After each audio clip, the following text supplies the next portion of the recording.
Bom dia! Vamos à Bíblia mais uma vez.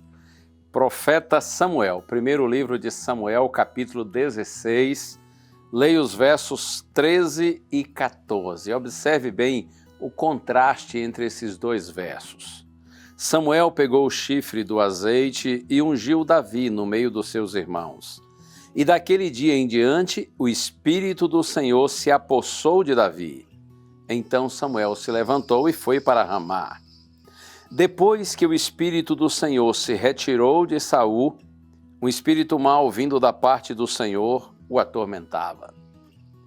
Qual o contraste nesses dois versos? O primeiro verso diz que o Espírito do Senhor se apossou de Davi. E o segundo verso diz que o Espírito do Senhor se retirou de Saul. Por que o Espírito de Deus se apossou de Davi e se retirou de Saul?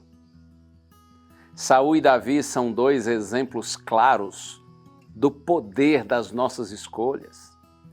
Ambos foram reis de Israel, ambos foram ungidos e capacitados por Deus e ambos erraram.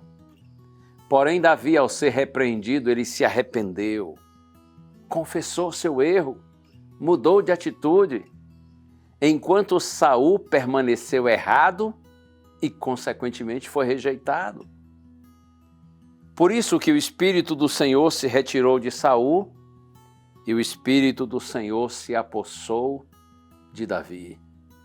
Eu leio também um outro texto que acho extremamente importante e necessário para você e para mim, para que nós compreendamos que são as nossas escolhas que determinam o nosso destino. Olha aqui, Carta de Paulo aos Gálatas, capítulo 6, nos versos 7 e 8 está escrito assim: Não se enganem, de Deus não se zomba, pois aquilo que a pessoa semear, isso também colherá. Quem semeia para a sua própria carne, da carne colherá corrupção, mas quem semeia para o Espírito, do Espírito colherá vida eterna. Quando Paulo aqui faz referência à carne nos seus escritos, quase sempre ele está falando da nossa natureza pecaminosa, da nossa tendência, da nossa inclinação para o mal, para o pecado, nossa natureza marcada pelo pecado. Então Paulo diz assim: quem se inclina para as coisas da carne colherá corrupção. Ou seja, quem procura viver de acordo com sua natureza pecaminosa está caminhando na corrupção e vai colher corrupção, ou seja, vai sofrer. Porque o pecado parece de graça, mas na verdade o seu custo é elevadíssimo. Por outro lado, Paulo diz: aquele, porém, que semeia para o Espírito, do Espírito colherá vida eterna.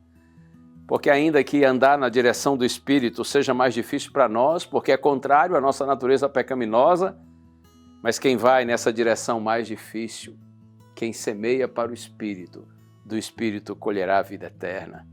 E outra coisa que eu lhe digo, além da recompensa ser fabulosa para aqueles que semeiam no Espírito, ou seja, para aqueles que vivem não segundo sua vontade, mas a vontade do Espírito Santo, além da recompensa ser fabulosa, só o fato de andar segundo a direção do Espírito e não a direção da nossa carne já é muito melhor. Porque, como eu disse, o pecado parece de graça, mas o seu custo é elevadíssimo. Muito mais felizes são aqueles que vivem segundo a vontade de Deus nesse mundo, e a felicidade plena se dará quando a eternidade começar. Deus abençoe, que o Espírito do Senhor possa se apossar de você, possa habitar em você, que você e eu não vivamos a triste experiência de Saul, o homem do qual o Espírito de Deus se retirou porque ele desistiu de Deus. Vamos orar? Senhor, pedimos-te por tua graça, fica conosco, Senhor, e ajuda-nos assim como Davi, apesar de falhos e fraquinhos, termos um coração humilde que se arrepende, que confessa, que abandona o erro e busca viver uma nova vida pelo Espírito. Oramos em nome de Jesus. Amém.